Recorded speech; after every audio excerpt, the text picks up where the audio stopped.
بسم اللہ الرحمن الرحیم۔ السلام علیکم پیارے بچوں، کیسے ہیں آپ؟ یقیناً ٹھیک ہوں گے، تندرست ہوں گے اور بہت خوش ہوں گے۔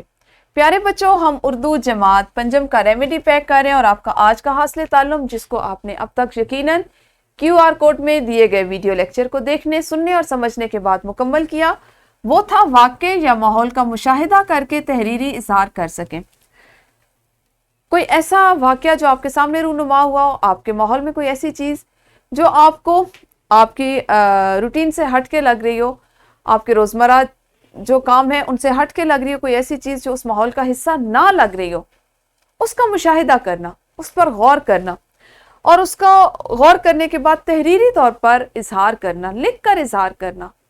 ایک بہت بڑی بات ہے کہ آپ کسی چیز سے، کسی واقعے سے گزرتے ہیں، آپ کے سامنے رونما ہوتا ہے، وہ ایک اور چیز ہے، آپ اس کے بہت سے پہلوؤں پر غور کرتے ہیں، بہت سے پر نہیں کرتے، لیکن جب آپ کو اس پر بیان کرنے کا موقع ملے، اس پر بولنے کا موقع ملے یا اس پر لکھنے کے لیے کہا جائے، تو آپ کو یہ چاہیے کہ آپ اس پر اس کی گہرائی تک جائیں۔ جیسے ایک مثال لیتے ہیں، آپ کو گرمیوں کی چھٹیاں ہیں، آپ گھر سے نکلے، آپ کی امی نے آپ سے کہا کہ آپ خالہ کے گھر جائیں اور راستہ آپ کا ایسا ہے کہ آپ کے ساتھ آپ کے ابو یا بڑے بھائی آپ کو چھوڑنے کے لیے جا رہے ہیں۔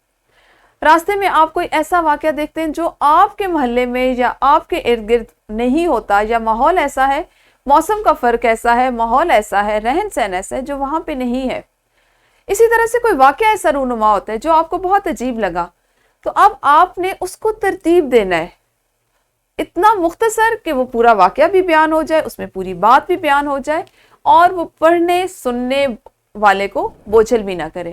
یہی ہمارا کمال ہے، یہی ہمارا کمال ہونا چاہیے کہ ہمارے جملے ایسے ہوں، ہماری باتیں ایسی ہوں کہ ان میں دلچسپی کا عنصر بھی قائم رہے اور وہ مختصر اور مدلل ہوں۔ کوشش کیا کریں کس طرح سوچیں، جیسا آپ سوچیں گے اسی انداز میں آپ لکھیں گے۔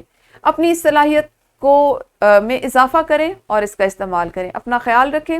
اگلے ویڈیو لیکچر کے ساتھ اگلے حاصل تعلم پہ بات کریں گے، اس وقت تک اللہ حافظ، شکریہ۔